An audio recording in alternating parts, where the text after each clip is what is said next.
Hey, you guys, welcome to YouTube. I'm excited today. You know, on Thursdays, I love to do interviews with other people. And today we have an amazing interview with a guy about creating websites. His name is Paul.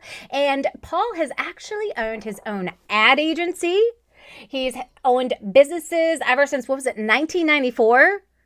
Yeah, that's the last time I had a boss, other than all my clients. And you're going to get to hear how can we use our website to create a student generating machine that works for us around the clock. So stay tuned, you guys, as we dive deeper into this topic. So we got lots of people that are inside of our Facebook and our YouTube. Welcome, welcome. We are so glad that you are here. We've got Sharon Ingraham. Welcome. She's from Lowell, Massachusetts. She tutors Hebrew, writing, and basic grammar. We've got Natalie in the house, and we've got Beth and Stella. Welcome, Stella. Glad that you are here. So, you guys, we're going to learn more about Paul. Tell us a little bit, Paul, about what was it like owning an ad agency? That's what I want to know. Well, it was what it taught me was that never be afraid to share your ideas because don't be afraid somebody's going to steal your good idea because the value isn't in the idea itself, it's in the execution of it. And if Mm. you execute it better than I do, well, then I just have to get better. It's kind of like a basketball player. I would never hesitate to teach somebody how to dunk a basketball and then be upset because they dunked over me. Now that's fiction because I can't dunk a basketball. But it's always the execution. It's not just the idea. So that's why. By the way, that's why the group that you have is so important because we get to share ideas. And I see people. I belong to two tutoring groups. One is the off the class, and one is yours. And I see people so free and giving with their ideas. I hope I do that too. I mean, sometimes our ideas are wrong, but at least we share them. Yeah. And so I think that's really cool. And so that's why I was really happy to do this as well. Yeah, I appreciate that. Yeah, I saw that you wanted to come on in and share ideas about marketing and all of that, and then we connected, and I was like, oh, yeah, we need to get you on, like share your ideas about website creation because website creation is like one of those big things that every tutor should not be putting on the back burner. It should be like Mhm. one of the first things that you need to do because you need to direct traffic to it in order to That's be able right. to get people to find you. So it just makes sense to have, it doesn't mean that you can't get started, you guys. If you don't have a website, it doesn't mean you can't get started because you can get students. But over time, you want to develop it because you want to develop your brand. So then you had quite the journey. You've been a photographer and you've done a few other things as well. How did you get into the ESL world? Well, let me go back to when I was a junior in college. It was during a time in our history that we refer to lovingly as the Vietnam War, and I got an invitation from my Uncle Sam to come join his army. And I thought, oh, I think they shoot people. I mean, you get shot. And my father actually was a retired army officer, and so I said, hey, check this out. And he said, don't worry about it. At between classes tomorrow, get down to the recruiting center, tell the Navy recruiter you want to be on a big boat out of rifle range, learn some kind of a technical skill, because you're not going to be able to finish college in 4 years. You're going to have to, they have the GI Bill, but you're going to have to pay for college because you're going to be too old for me to support. I went down there. Timing is everything. The Navy recruiter was at lunch, but the Air Force guy was there, and he said, we don't have any boats, but we have cinder block air conditioned buildings full of electronic stuff if you can pass these aptitude tests. Took the test. He said, wow, anything. What do you want? Computers. This is 1966. And I said, computers? Well, I mean, I'm sure we have one. I guess the Russians have one. Some, why, what would I want to do with computers? But he had a thing called heavy ground radio equipment repair. Everybody I know is a radio. Anyway, I spent the next year learning basic electronics. They saw that I had some education credits on my transcripts, and so they said, hey, would you like to learn to teach? And I said, yes, thinking most teachers I wouldn't get shot probably in the classroom, I thought. And in order to teach, though, you have to learn to do curriculum design. The Air Force is sort of a one-stop shop, you know. And so I learned to do curriculum design. I learned if you don't have it, I tell everybody, get the mega objectives. And if you look at my book, I paid $1.75 for it. I won't tell you what year that was. It's probably more expensive now. Anyway, I learned to develop curriculum. I spent 8 years in the Air Force. I then got a job with the NASA on a contract, and I did similar things there, but I became operations director of satellite tracking stations. And then I got a job with the Navy, again as an instructor, where I taught their instructors, and they went out to the fleet, taught the sailors. I realized that in a 12-year period, beginning in 1970, I'd lived outside the States for 9 years, which was great. But I managed to rack up 2 divorces in the same time period. So I came to California. I applied for a job at a technical college. I got it. I designed the curriculum. And then the president said, wow, this is great. How are we going to market? And I thought, market? I mean, we're a college. They apply, we accept or we reject. He said, no, not our students. Our kids have dropped out of everything they've done. They dropped out of a 4-year college. They dropped out of a 2-year college. They may have dropped out of high school. And what you're doing is providing them with marketable job skills. Okay, so that seems pretty easy. All of a sudden, we started getting applicants who didn't really speak very good English. And he said, Paul, can you put together a curriculum to teach English well enough so that we can then teach them to fix the computer? And by the way, so they can get to a job interview. I said, yeah, over the weekend. So I started working on that. And that's how I got started. I ended up teaching sometimes 15 hours a day for 11 years. In the same period, I became vice president of the company. I went to UCLA and UC Irvine extension classes to take every marketing class they offered. Jump forward to 1994, and I just didn't like my job anymore. And I went in to work out, give them the 2 weeks notice. Now, the college president had been best man at my wedding, so it wasn't like we couldn't talk. And when I left his office, I went to the marketing director to tell him what I'd done, because I thought he was the logical replacement, but I wanted to give him a heads up. He said, oh my gosh, I've just registered the name of an ad agency. Will you be my partner? I said, I had one condition. You keep your job for 3 months, because one of us needs a paycheck. And that's how I got into full-time. It was not just advertising, it was marketing communications. I loved it. I had been a photographer on the weekends all my life. I did that we had the agency up until 2001. And then we got divorced. I started doing wedding photography full-time. Nobody came to my office to get married. I could meet them at a Starbucks or a hotel lobby. Here in California, a lot of people get married on the beach. Of course, a lot of them get married in churches and things, but nobody ever came to my office to do it. So I didn't have to have that office. Sure. And advertising agencies, as you can imagine, you have to have really nice conference tables. Yeah. I was spending like $4,000 a month to have the space in 2000. Yeah. So that's crazy, right? Yeah. All right, so that's the long-winded version.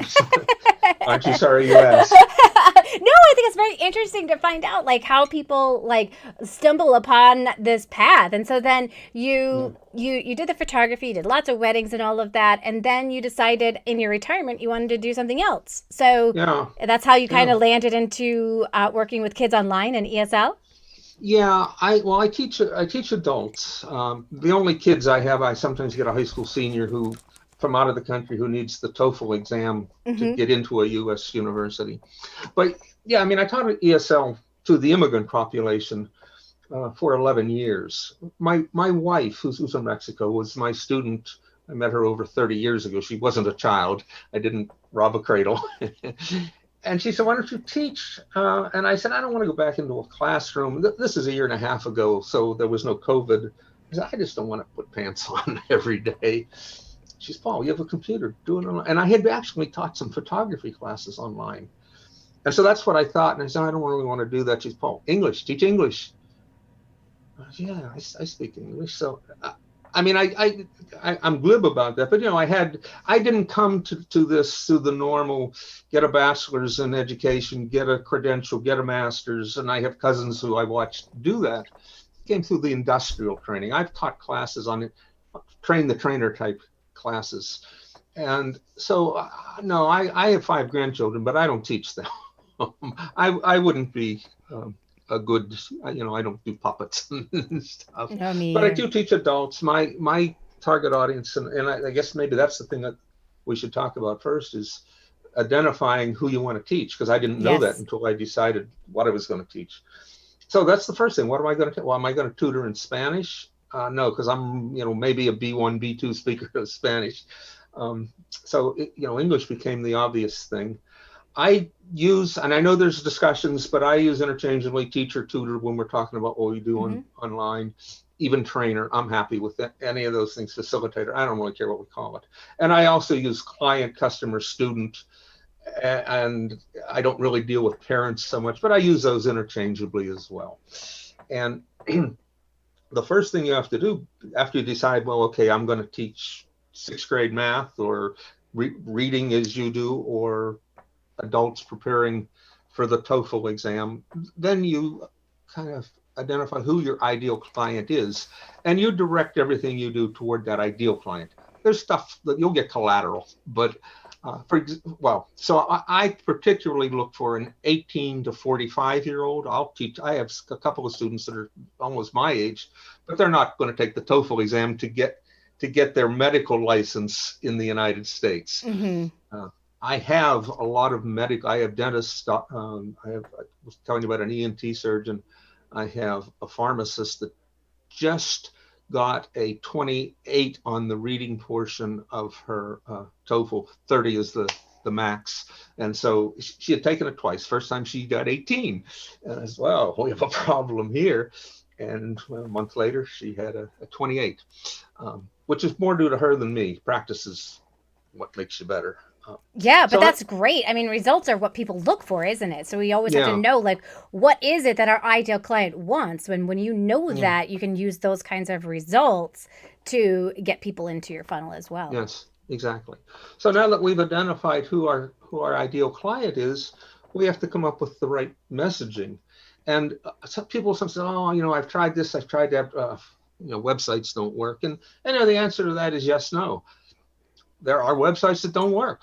And usually they don't work because you haven't done those first 2 things. Figure out who your target audience is and figure out the messaging that you want to give to them.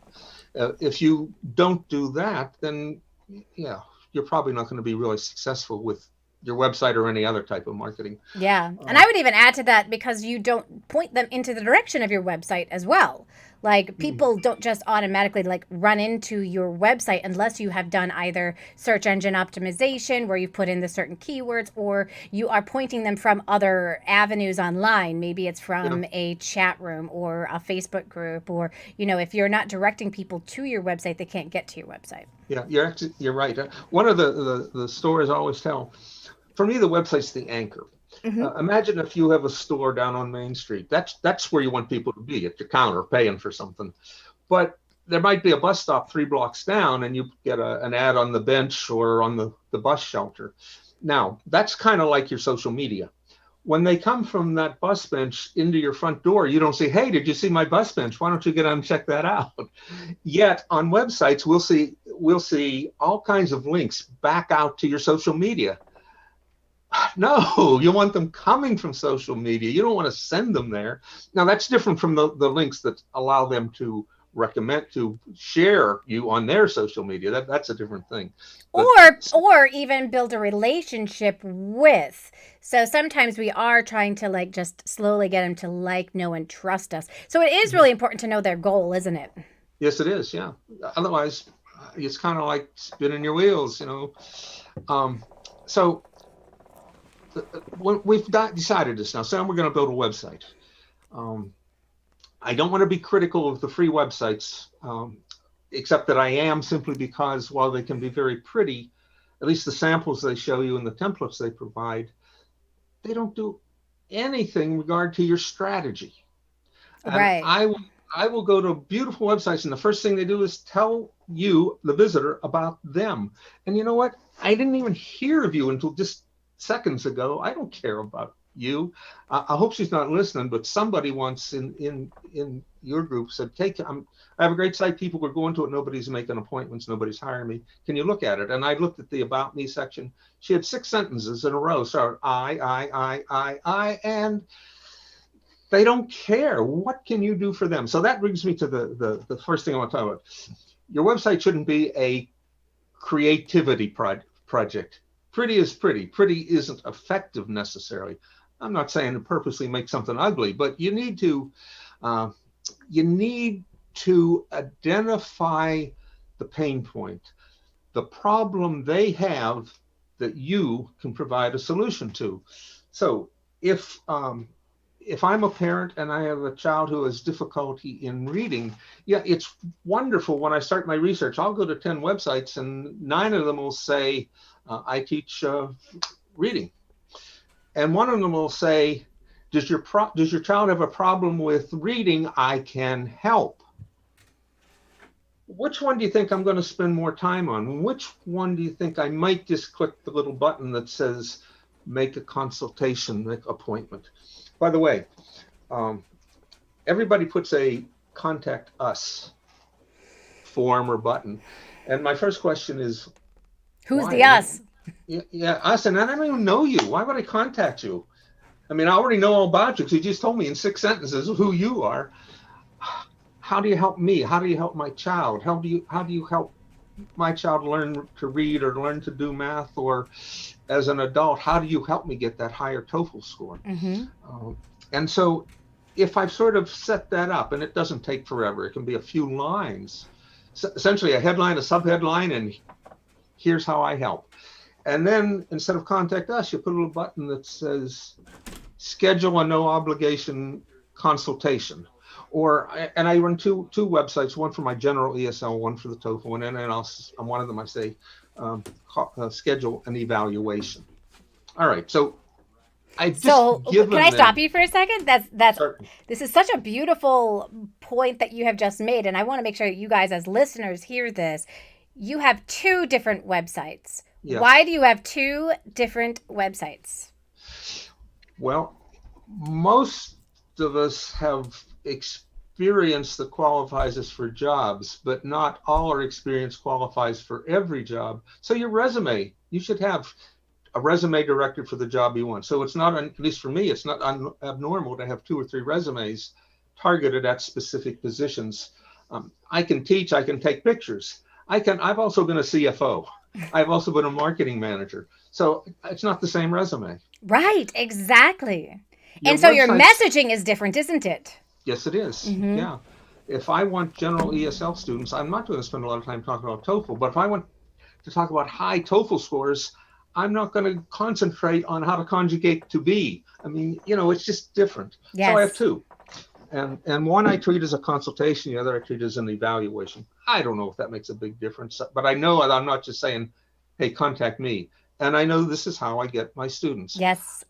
I don't do groups. I don't need hundreds and hundreds of students. I mentioned to you, I have 21 students. My cap is sort of 20, and I just happen, because people come and go. They take the girl who just got the 28. She has a few more lessons that she's paid for, so she's still listed as an active student. I probably won't actually do classes with her now because she's actually a pharmacist. She's working as a pharmacy technician until she gets her license. She's from outside the country and needs to get that as part of her process. She's taken all her technical pharmacy type exams. She just needs to demonstrate the proficiency in English. Mm-hmm. All right. So once we do that, we have to have that message that sort of resonates with them. Otherwise, it's not going to work. So pretty doesn't sell. I should also say that it doesn't have to be expensive. If you're sitting there thinking, okay, I'm going to budget a couple $1,000s for my website, then, tune out right now, go watch cartoons or something. There's no reason to sit and listen to us, because what we talk about doesn't have anything to do with paying somebody a lot of money. it we talk about mainly the marketing strategy. So now we've identified what we want to do, we've identified who we want to do it for, then all our messaging has to be directed to that. And if it takes 2 websites to do it, then that's just great. If you like, I would like to talk sort of about the specific things that I put on a website. Yeah, absolutely. Okay. Um, most websites I look at have too much information. And I can see how you fall into that trap, because when people go to a website, when I go to a website, I'm looking for information. So it seems natural to put a lot there. Well, the purpose of me as a visitor coming to your website is to get the information, but your purpose as the owner of the website is to direct a journey that gets you from somebody that's never heard of me to somebody click on that consultation button who I'm now talking to in a video chat. Mm-hmm. And this is, you said something about, they have to know and like you, and obviously they do. They have to know you, like you, trust you. Those are the things. This is the most powerful medium we have, Mm-hmm. because your student can be on the other side of the world, or the student's parent can be on the other side of the world. Mm-hmm. This is where we have that opportunity. I've done 1 or 2 of these consultations on WhatsApp, just on the phone portion. But the other 99.9% I've done on some kind of a video chat, whether it's Skype or Zoom or FaceTime, whatever. I want that. I want them to see me. I want to see them. I want them. Sometimes I get accused of smiling too much. I can't help it. I'm just happy. Even though I've been married 3 times, I'm still pretty happy. And the 29-year experience is just a few doors. I mean, just another room away, and she's still here, so I'm happy. Yes, yes. You know what, though? I think this brings the point. Like, we weren't meant to work with everybody. And when people do get to see you, if you're a smiling type of person and that's going to turn them off, then that's great. Like, you could turn them off pretty early in this whole entire journey, can't you? Yeah. Because we're talking about that journey we're taking them on. If they don't like somebody who's smiley, then they'll hire somebody who's more serious, and I'm going to write my stuff down like this and teach in that way. Absolutely. You're the best point there is not everybody's our ideal client, and that's okay. Mm-hmm. But they'll find somebody. It just isn't going to be me. But there's billions of people in the world that want to learn English, and I'm going to be able to help 21 of them at any one time. So I can be a little selective. They can be a little selective. I sometimes see people say, "Oh, the market's saturated," and I thought, I don't know. But here's where I believe this comes from, right? Mm-hmm. So if I blame it on something outside of me, something I don't have control over, then I can feel better as to why I'm not getting students, and I don't have to do anything differently. Once you start realizing that it's not that it's saturated, it's that I'm not taking the right actions or not enough actions, that means I have to do something differently. I think there's a big difference there. Yeah, absolutely. So they get to our website and they want information. So we make the mistake of giving them so much information. We've confused the heck out of them. We tell them so much stuff. They lose track of what we want them to do, which is click on the button. And by the way, that schedule button should be in a bright color, and it should change colors if their mouse accidentally goes over it. So you just draw their attention to it. In advertising, we call it a violator. I was once doing, Pacific Bell used to be one of the baby bells on the West Coast, and I was doing collateral. We designed their prepaid calling cards, and then we were doing everything from billboards to little things that are on the counter at the convenience store that has, use our card. And I was being kind of protective of their corporate image. And my creative director said, "Paul, these are beautiful. Now I want to put a bright yellow star right where it says, 'Call me.'" I said, "Oh, Tom, it's not going to be, it's so beautiful." He says, "Yeah, it is. It's beautiful. Now, you'll want to take the next step and have it be effective." And I thought, oh, yeah, we want to do that too. So we put this violator, this ugly yellow star on this beautiful card right where it says, "Call me." Boom. We got a $1.2 million contract. Nice. Within a week. from that. Yeah, that's awesome. It wasn't all to me. I had to give some to Tom and some to the people who printed Sure. the Yeah, stuff. yeah, yeah. Yeah, but I mean, it really brings up a good point that I actually just had a conversation last week with one of the coaches with the online tutor coach. She had said, Joanne, I have this blog post. It does really well on Pinterest, and I'm wondering why people aren't actually taking the next action and getting the free consultation. So we took a look at the page, and what was it missing? Get a free consultation. She added the button this week, already had somebody push the button from that page. Good. Yeah, absolutely. Yeah, Mm-hmm. you think, well, everybody knows if you put a phone number, they know to call. No, say call me, big yellow star, whatever it takes. Call to action is just critical. Mm-hmm.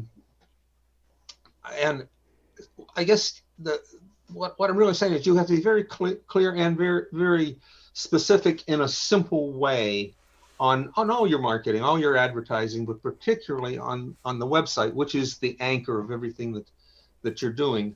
So a lot of times we just have too much there.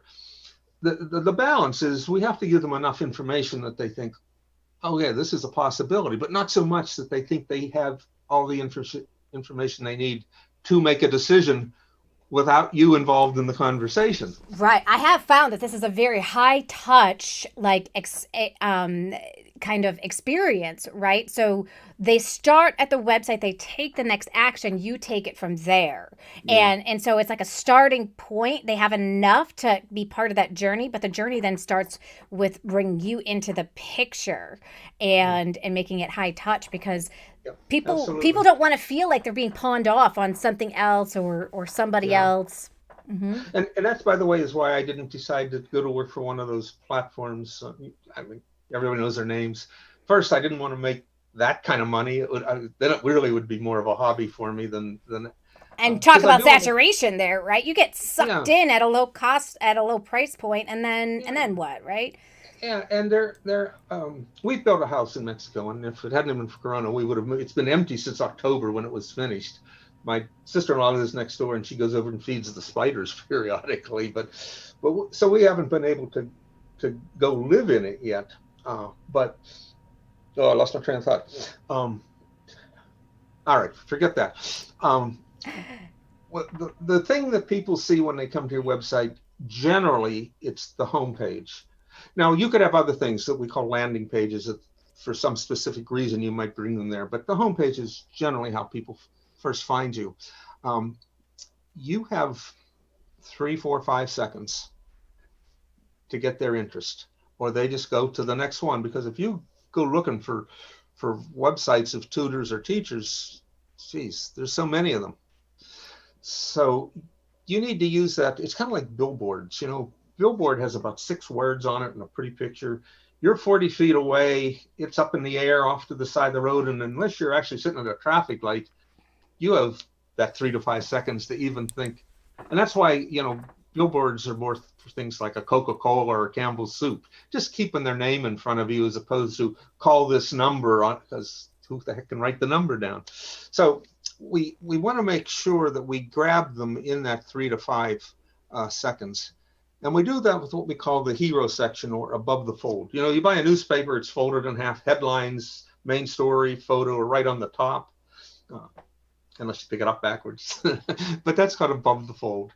And for a website, it should be that way too. And because you only get so much on your screen, or so much, and you do a lot more scrolling, of course, on your phone. And that's kind of how most people are going to find you anyway on their mobile devices. But the hero section is at the top part, and it just simply has that first impression. So you have to touch the pain point. What is their problem that you can help solve? So you have to tell them that you know what their problem is. You can do 3 things. The most effective is to show them their problem. Okay, he understands my problem. And then maybe have some kind of a subtitle, which, for example, on my TOEFL, I'll say, how would higher TOEFL scores change your life? Mm-hmm. All right, well, yeah, anybody that takes the TOEFL thinks about that. And the next thing I'll just say, are you trying to get accepted into a master's program? You're trying to immigrate? Because TOEFL, Canada requires, like, I think a 90 for most immigration. It depends, what you're applying to, but it's accepted by 9,000 plus institutions around the world, not just in North America. So I'll say, maybe you're looking for a new boyfriend or girlfriend. I don't know. So I'll just put a few things that might be why they need to get why they need to demonstrate they speak English.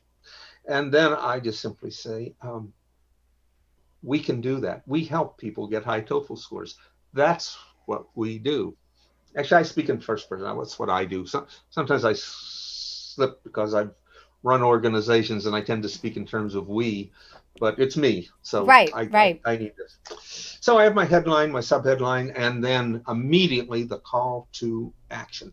They don't know anything else except they have an opportunity, a little button that changes colors when they touch it. I even make them sometimes get bigger or smaller, some kind of a little action. The call to action. Now that doesn't mean they're going to do it, because they're probably going to go a little further, but the next thing I want them to do is realize that I know their problem and I have the solution. So I have to speak in terms of being transformational, not informational. So that means I have to show the after effect. What is the change in your life as a result of having worked with me? And that applies to all of us, whether you're teaching somebody in first grade or somebody who's 30 years old and already has a medical degree. So we talk about that. If I can't do that, then I certainly have to show that I know the problem. And if I can show them exactly how I solve it, that's even better. So I have to state the problem. I have to show that I understand, and I have to give you a solution, the path to coming from unknown to my client. So just as an example, I would say maybe, is your child struggling with math? Okay, if my child's struggling with math, it resonates. Well, we tutor your kids so they won't get left behind. That's a big concern. I have a granddaughter turned 15 yesterday. She's in school in her bedroom and she hates it. Her best friend, who lives in the same building, comes with her with her computer, and that's how they kind of do class together. Fortunately, they're in the same school and the same classes. So I've done that. Are you struggling with this? Will we tutor your kids so they're left behind? Or that I say, we can be there when you can't be, because people were trying to work. Even if you're working at home, you have to do your job from home. If you're fortunate enough that you're able to go out of the house safely and work on another location, that creates a whole new problem. How do I make sure that my kids are going to class? I have a neighbor, she teaches 7th and 8th graders, and when this thing first started, she was allowed to schedule her classes whenever she wanted, and she scheduled them at 9 o'clock in the morning, and nobody showed up. She started scheduling them at 1 o'clock because 7th and 8th graders left to their own sleep till noon. Right. And so, it was terrible. And then we walk our dogs together, so I know, what she's experiencing. So I want to make sure that they see very clearly what I do and why it matters to them, to their children. However, in advertising, we're always trying to do something more clever. I love the Progressive insurance companies commercials, Flo and Jimmy. I love them. I always look for what's the new silly thing they're gonna do. But in our business, we don't really need to be so clever. Headlines should be clear. Yes. If they're all so clever, that's fine, but that's not the goal. We're not trying to win awards for that. Although, on the other side, I did win an award for a TV commercial I produced and directed for a computer technology school. Oh, very cool. But that's my gold statue. And I'm sure at a pawn shop you could pick it up for 50 cents. So I don't know if you remember, but the Nissan Xterra was an SUV, but it was sort of a stripped down. It didn't have a lot of sound padding. It had tires, a steering wheel, had probably a radio. But their commercials came out and said, the Nissan Xterra, everything you need and nothing you don't. Oh. That's what your website should do. That should be your guiding principle. Yep. Give them what they need. Don't give them the stuff they don't need, because it just confuses it. Mm-hmm. All right, so that's the hero section. You talk about what you can do for them, and point out to them that you understand what that problem is. The next thing is your About Us page, because people do need to know, like, and trust you. I think make a little video. Do not go 5 minutes into a video when you're just trying to get them to click on the consultation button. Yeah. And don't tell them that you went to this school, taught this many years. And I mean, it is the most boring thing. Hi, I love teaching because of that light bulb moment. That just inspires me. I went to Marquette University for 4 years. I went on to get my master's. All right, you have lost everybody. I was once fired by a guy who graduated from Marquette. No! I wasn't actually fired, but he was my boss. Oh, funny. Yeah, it's really important that you identify with them, but you don't give them all that information right up front. And I've been teaching online 1.5 years. No one has ever asked me what my credentials are. Thank you. By the way, this is what I tell everybody. Like, your credentials only matter to you. They don't matter to the person that is on the other side. All they care about is that you can get results for their child. That's it. Right. Solve their problem. I mentioned I got drafted, and I was in my second semester as a junior at the University of Pittsburgh. They let me finish that semester. So on January 4th, off I go to Lackland Air Force Base. And 8 years later, I came back. I took classes all the time. I took what was available. I was overseas. University of Maryland had classes and all kinds of things, but you couldn't declare a major and follow it. So whoever was available. So I might be taking psychology this semester and curriculum design, because since the Air Force is a pretty technical place, they did bring in a lot of VOTEC type classes, but no way to declare a major. Very fortunately, I ended up living in Maryland for 3 years. So what should have taken me one more year, 2 more semesters, took me 12 years. I'm teaching English to adults. All right, so I have 2 things that tell them I understand you because I was you. I am an adult learner. I didn't go off to school. I didn't use my trust fund. I went off to the Air Force. I came back. I mean, I took classes all the time. During that period, I had a family, so I'm a husband, a father, had a job. I also had this photography hobby. I had a full life while I was an adult learner. Then when I was 30 years old, I got sent to South America, Ecuador, where I was the operations controller of a satellite tracking station. At that point, I'd been doing that type of work for about 5 years after the Air Force. And I would buy the newspaper, the Sunday newspaper, the thick one, sit with my cup of coffee, multiple cups of coffee, my dictionary, and I would read. So after 3 months, I had a pretty good vocabulary. I hadn't actually said any words yet, but I had a pretty good reading vocabulary. And I saw this girl, and she was kind of cute. So I said, okay, time to launch my Spanish. And I asked her to go to dinner, and she said no. So I get to my dictionary, I said, crap, that's the same as in English. I guess I need to improve my Spanish. So I'm 30 years old. I have a 9-year-old son with me. I have some social motivations. At work, I could speak English. With his teachers, I could speak English. I just couldn't get a date. So I had that motivation. And so I was an adult learner of a language. I was 30 years old with that type of mentality, those ideas and that vocabulary in here. Here I had about a 3-year-old vocabulary. And I know the frustration of trying to do basic things and not being able to find the right word.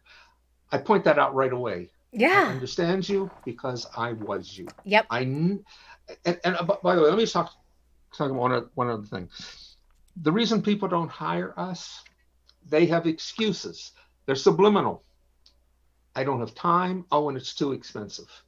Well, the simple thing is, how expensive would it be if you don't get your license to practice medicine in the United States? And yeah, I know, priority, you're busy. Me too. We all are busy. We just have to establish priorities. 24 hours. I have a woman, she's an ophthalmologist, she's from Cuba. Ophthalmologists perform operations. She can't do that in the United States, but she's the chief technician. She runs an operating room. She works for a company that has 5 hospitals, and she goes around the state of Florida teaching other people. Yet legally, she can't take out a scalpel and make a cut. She is busy, and sometimes she'll say, I'm available till 9 o'clock California time, which is midnight there. And sometimes that's when she schedules classes, because she's not going to be available yet at 10 o'clock in the evening.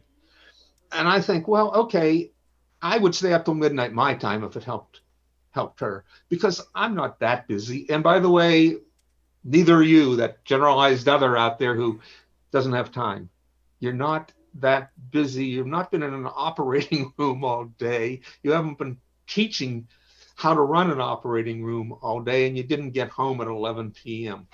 I'm sorry if I just offended somebody who actually does that, but it's not the norm. So priority. So, that takes me to another page really, really quickly. I'm going to skip ahead because I'm going to do a testimonial page in there. But I also want to talk about the FAQ page, frequently asked questions. Oh, great chance to give more information. No, that's not what it's for. It's for you to overcome the objections that they have even before they know they have them. And so I will talk about that. My first consultation with them, I'll talk about that. And I'll just admit right up front, hey, I know you're busy. I know time is a premium, and I'm going to assume for most people that dollars are at a premium too. So I want to get that out of the way. All right. And I'm not tremendously expensive. I'm certainly not expensive compared to the salary she gets as a technician versus what she gets as the surgeon. So do you post on your website? Do you post your price that you have? Oh yeah, absolutely. Absolutely. Why did they come to my website? Information. If I don't put my price there, the next 7 websites they could go to, 3, 4, 5 of them are going to have their. I was a photographer for 20 years, and this is a thing that photographers faced. Oh, I don't want to put my price because they'll think I'm too expensive and they won't come here. And I would say to that, so what you're telling me is you want to get the lowest bidder. You want to get the price shopper. So the last wedding I photographed was 10 years ago in Mexico. So I haven't run a photography website since then. So in 2001, 2, 3, 4, 5, if you came to my website, you would see something that under pricing that said, my prices start at $3,000, but my average couple budgets $5,000. That's it. Mm-hmm. If your budget isn't sort of in that range, I don't want to spend an hour talking to you. Right. And a lot of the photography, I would sit down and meet with them. So it was more than an hour.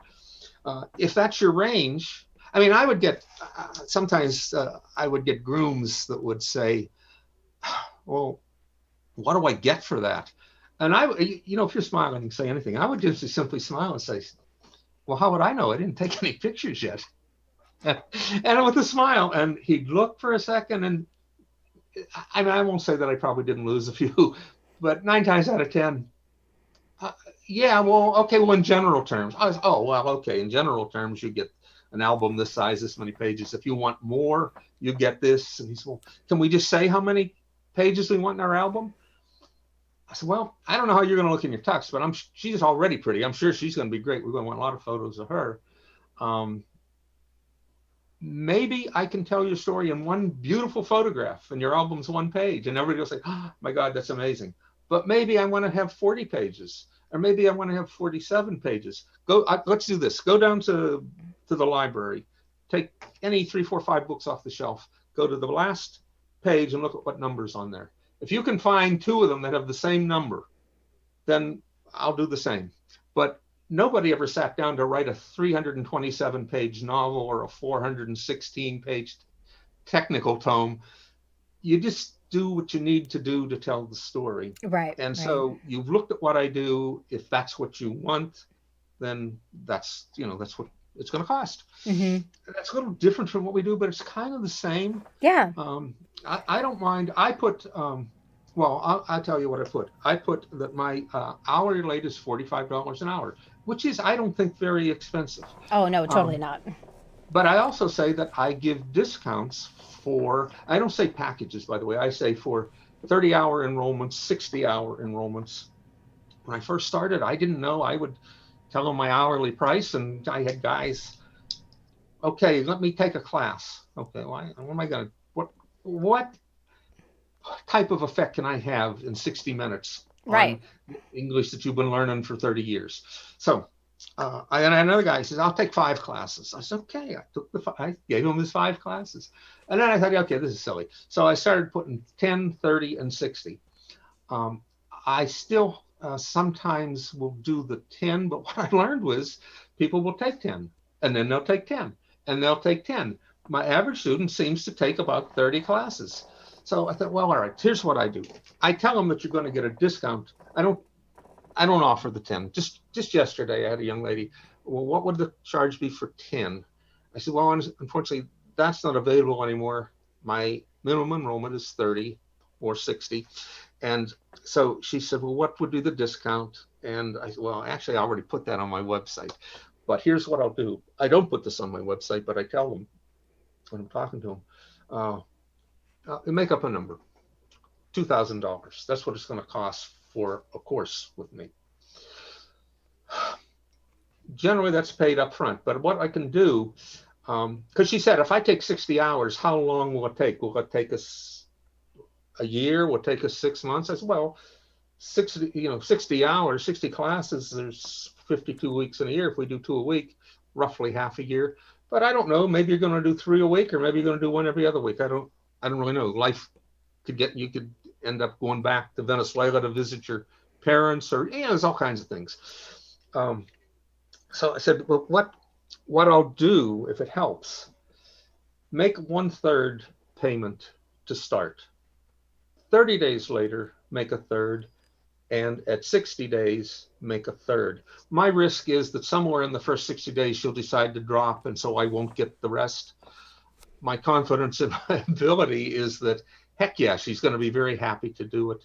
I have one of my few beginner students. It was her husband that hired me to teach his wife. It's a little lady from India. And I say little lady. I've never seen her stand up, but she's so bubbly and giggly, and she bounces. And I think, oh, she can't be huge. And she has twins that are 2.5 years old, who for the first 5 minutes of every class I also teach because they're there. Okay, well, I lose my train of thought, and I just wanted to sort of say that give them prices because they're there to look for them. You can hold a few things up your sleeve, not necessarily discounts, but payment terms. I know we wouldn't plan on talking about sort of the management of it. I'm pretty simple. I'll provide you. My rule in business, if somebody wants to give me money, yes, please, I take it. So if that means they want to use Zelly, which I love, it's instant, I love it. If they want to pay me for PayPal, then I'll have to pay a little bit of discount to PayPal or Venmo. If they don't have a U.S. bank account, they can't use Zelly. If they're out of the country and they want to pay in euros or whatever, I use TransferWise, yeah, because I can actually hold that money in separate denominations in sort of like sub accounts. Whatever you want. I hadn't heard of TransferWise. I think maybe it was in your group that I heard about it. And so I went and I looked at it. I mean, it was like kismet. It's like the same day I get somebody says, hey, do you accept through TransferWire? Coincidentally, I do. Right. And I had that. And all I have to do is give them my email address. I don't really care where it goes. I use Waze to track, just to consolidate it. I haven't set up ways to actually do the billing, but I just simply send them an email. Here's where you pay. I explain the terms. With 20 students, I don't have to worry about recurring payments. Did they pay this week? Did they pay this month? Because I don't, if I were doing groups of children, that might be a little more difficult. Right. Yeah, it is a lot easier to kind of put it on an auto pay, like if they're going to be paying monthly or they're going to be paying weekly. That way you don't have to send out invoices, you don't have to send out all that kind of stuff, and it makes it easier to kind of manage. Yeah. All right. So that's the FAQ page. Let's deal with all the objections you could have, and also the questions they ask. If you've been doing it for a while, you kind of know what questions they're going to ask you. Are these private? Are they online? As silly as that sounds, if we didn't actually say it, it's not silly to them. Mm-hmm. So answer those types of things. Is there homework? Yeah, I mean, I always tell them your improvement in English isn't going to be the hour you spend with me. It's going to what you do in between the hours you spend with me. And so how long did it take you to learn your native language? I mean, probably a year and a half before that sound you made ended up in you getting a cookie, whatever cookie is in your language. All right, so I do that up front as much as I can. Let me go back to the testimonial page. That gives you a credibility, and again, it's all the stuff I think is subliminal. They're not thinking, oh wow, there's six testimonials here. So the best way, the minimum, you should have a quote. You should identify who made it with their first name, maybe their last initial, and then maybe in my case, their job title. So if they're a dentist, if they're a surgeon, if they're a pharmacist, I put that. And I put the country there. Actually, the way I put the country, I put the flag right in front of it. Where you might put a picture, I put the flag of their country right there. Then I don't bother saying what country, because if you're from there, I mean, most Canadians recognize that maple leaf. Oh, sure. So that's what I do. Now, the better thing would be if I actually had a photograph of them. Yes, that's what I do. And the third best thing, I don't mean next best thing, I mean the absolute best thing is a video. Absolutely. Got that. I got the whole gamut. That's right. And it's fine to show them all. If I have 4 quotations and then I have 2 more with a picture and I have 2 videos, I'm putting them all there. Yeah. I like them in one place. I like them on the menu so people can find them. But sometimes I'll put little things at the bottom of the page near the footer. Yep. That when you click on it, it takes you to the testimonial page. Oh, brilliant. Great idea. That's awesome. I love that. So we do that. We do the FAQ. We talk FAQ. We do the pricing. I actually put my pricing in the FAQ because it's an objection, right? You could have it there. Yeah, actually, that's a good idea. I don't have it there, but you could have it there. I have a menu item that says pricing. And I approached it as an objective, and I'd say a lot of people would think that I'm the most expensive choice because I charge $100 an hour. However, because I'm able to close the gap a full year with 8 to 12 hours of instruction, we'll be able to determine over time that if you were to choose somebody at, let's say, a Sylvan who says that it's going to take them 32 hours to close the gap 1 year versus me, who's going to be able to close the gap in 8 or 12 hours for 1 year, you're going to spend this much money over at Sylvan, and you're going to spend this much money with me, which means that I really am the cheaper option. So a lot of people, like, they're in their mind, they're just thinking about, like, how much is it going to cost me per hour? They're not thinking how much is it going to cost me over time. Yes, you're exactly right. That's brilliant. That's a good idea. So excuse me, I have to go now. I have to change my FAQ page. Okay, so let's talk about another page you might want. If you're only going to have one website and you offer multiple services, you might want to have pages that deal specifically with those services. I'm not saying that's a bad idea. I think the better idea is to have, because in terms of how you market. Right. That's exactly what I tell people too. Like, and over time, if you can find a way to market those other services and be able to speak to them more directly, you're going to have better results than if you list it like a job. Like, we're not job owners. Like, we don't have a job. We're business owners. And so the marketing is different. I market my skills to a company by telling them all the skills I have so they can see all the areas that I can add value to them. But when I own my own business, I have to be very specific about what I can do and how I can help their child and speak to someone versus speaking to no one. I mean, that's absolutely right. Your beautiful message that your grandmother likes, unless grandma is your target audience, I'm not really sure I should be making her happy with it. I want to just talk about there's stuff we don't need, and anything that takes away from the message of what your core business is, don't put it on there. You might have it in a conversation. It's not what you put on there. Not part of your marketing. Now, you notice I don't ever say schedule a class here. The reason for that is when they first come to your website, they're in window shopping mode. 80-90% of them aren't ready to buy anything, so don't try and sell them something. Yeah, we actually had that question inside of the group. Somebody said, do you have a scheduler on your website? I don't either, because again, it's all down to high touch. So I'm going to have that conversation with them in person, whether it be on Zoom or on the phone, I'm going to determine what times are on my calendar as well. Yeah. And then that just makes it a lot easier. And they're going to want the same time every week. Nobody is like, could you schedule me 3 different times during the week, every day, like each week? Yeah.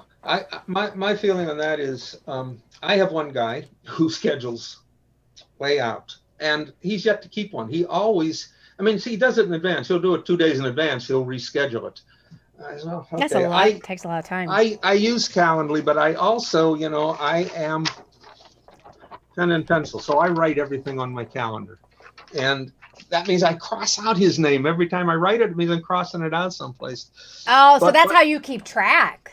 Yeah. Because you're selling the packages. Yeah. Good point. So I just put it on recurring because my clients just go month to month to month. We never tell them when the end date's going to be.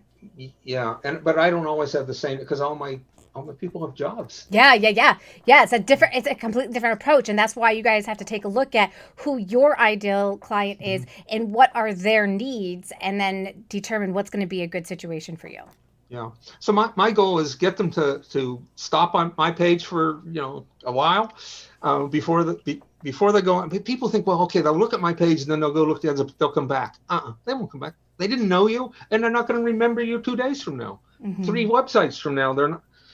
Oh, unless I use the back browser or their history in their browser, they're not even going to be able to find you again. So we have to find ways to get. And I know I don't want to talk about lead funnels because unless you have time, but what I really want to say is don't try and sell them something. Just get them to make an appointment for a consultation or an evaluation. I use Calendly for that, but I don't show them all the options on Calendly, 1 hour, 2 hour, 30 minutes. I give them the page I want them to go through, which is a 30-minute evaluation. And that's what and I sync that with my class schedule so that I'm not doubling up. And that's all I do. Grab them early, know that they're not there to buy, so don't try and sell them anything. And then try and not to put so much stuff on there that they don't need to know it in order to book the consultation. My feeling is don't put a lot of extra stuff on your website that is more effectively communicated when you're doing the video chat. Right. Because it's not going to cause them to come talk to you.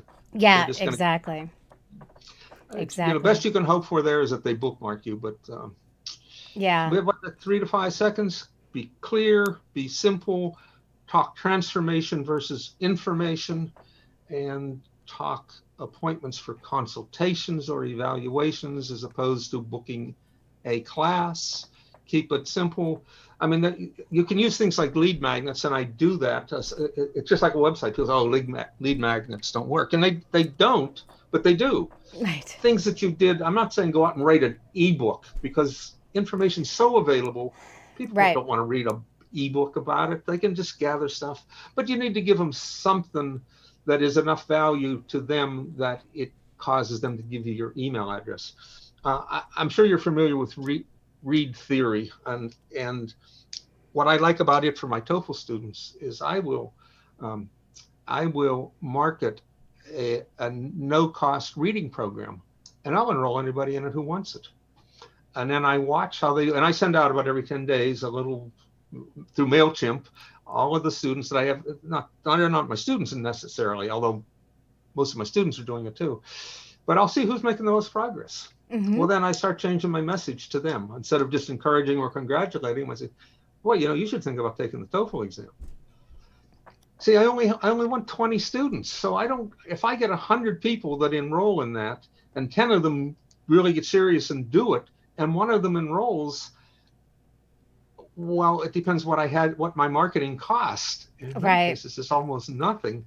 So if it costs me $2 to get that one $2,000 student, I can have 99 people taking the doing read theory that never become my student. It's okay. Yeah, I love that. That's a great idea. Well, I really want to thank you, Paul, for joining us today and being able to share what you know about marketing and website from the perspective of somebody who has, owned their own ad agency. I think that's fabulous. And you guys, I have created a download for you. It is all about how to create your website with me giving you advice and guidance every step of the way as you're thinking about what do I need to include and how do I need to say it. I think one of the things that we struggle with the most is how do I actually say it, write it down.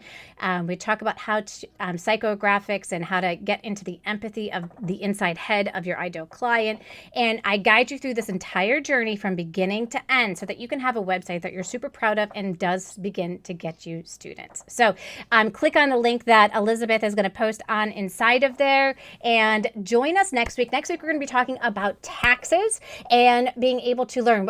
About 2 weeks ago, we were going to do it, and then we had some technical difficulty. We're going to bring back Adrina, who's going to share all about taxes and the things that you need to think about. So thanks, you guys, for joining us, and enjoy the rest of your day. Bye, everyone.